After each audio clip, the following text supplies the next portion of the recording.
नमस्कार शेतकरी मित्रांनो, आपण कित्येक दिवस झालं पीक विम्याबद्दल माहिती देत होतो, परंतु पीक विमा महाराष्ट्रातील तमाम शेतकऱ्यांच्या खात्यावर जमा होईल. तुम्हाला 17,500 रुपये हेक्टर मिळणार आहेत.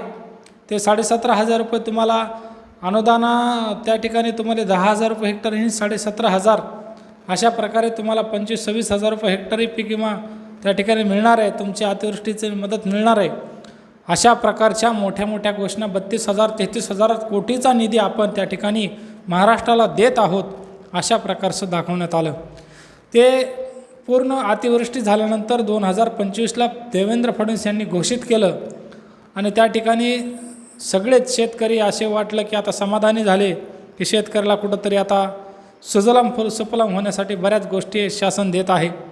मग शासनावर विचार करून लोक विचारत आहेत. आता बीड जिल्ह्याचा प्रश्न तुमच्यासमोर मी मांडत आहे. बीड जिल्ह्यामध्ये बऱ्याच शेतकऱ्यांना वाटलं की आता पीक विमा लवकरात लवकर मिळणार आहे, खात्यावर येणार आहे, परंतु कसल्याही प्रकारचं एल्ड बेस पीक विमा त्या ठिकाणी कॅल्क्युलेट दाखवत नाही. मग आता हा पीक विमा मिळेल का, तुमच्या खात्यावर येईल का, असा प्रश्न प्रत्येक शेतकऱ्यांच्या खात्यावर आहे. परभणीतील तसेच शेतकरी आहेत, त्यांना अद्याप देखील त्या पीक विम्याची कॅल्क्युलेशन रक्कम दाखवत नाही आणि ज्या शेतकऱ्यांना दाखवत आहे त्यांनासुद्धा कमी दाखवत आहे. अशा प्रकारचं त्या ठिकाणी दिसत आहे. मग इथून पुढे पीक विमा तुमच्या खात्यावर येईल का, तुम्हाला तो पीक विमा मिळेल का, मला कमेंटद्वारे कळवा. धन्यवाद.